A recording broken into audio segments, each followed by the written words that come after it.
You Leave the Cat Out Once by Jeanette Dillon. I left our cat out the other night. I woke up at 5 the next morning and suddenly remembered seeing his furry face at the end of his leash, staring up at me as I closed the door for the night. I had been drinking with girlfriends, enjoying conversation and a summer night in our back courtyard, and I was rushing to clean up before going off to bed when I shut the door in his face. As soon as I remembered I'd left him outside, I threw on a sundress, tore down the stairs, and flung open the back door. There he was, huddled under a lawn chair, having freed himself from his collar and the leash. He immediately skulked to the door, low to the ground, like he'd been lying low the entire night. I scooped him up before he made it into the house and hugged him close with relief. I kissed him and I cuddled him, and he didn't purr a bit. He seemed thankful to be found, but not pleased to be in my arms. That's how I read it anyway, as I carried him up the stairs and plopped him on our bed so he could be petted by his dad, my husband, and his favorite person in the house.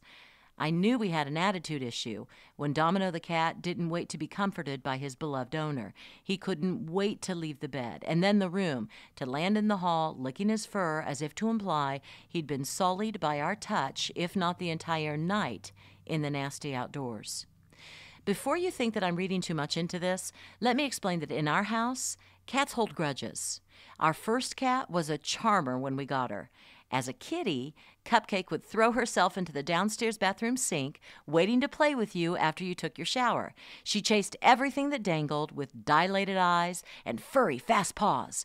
We couldn't wait to get another kitty because she was so much fun, not realizing that all enjoyment with her would end as soon as another cat entered our home. We did everything right when we brought in Cinnamon. We kept her in a cage in the basement so Cupcake could smell her without fighting with her, and the two could get used to each other before Cinnamon started roaming the house. It didn't work.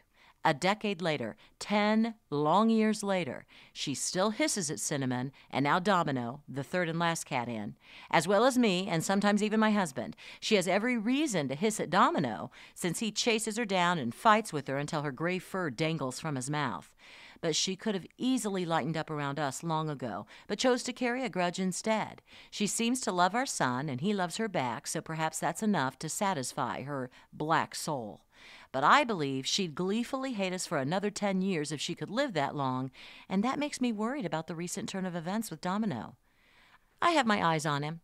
I'm trying to ingratiate myself by making sure he has plenty of food and petting him with great care when he rests nearby, but I'm concerned the damage has been done. Wish me luck, because cats are pros at making one normal moment fraught with a lifetime of meaning.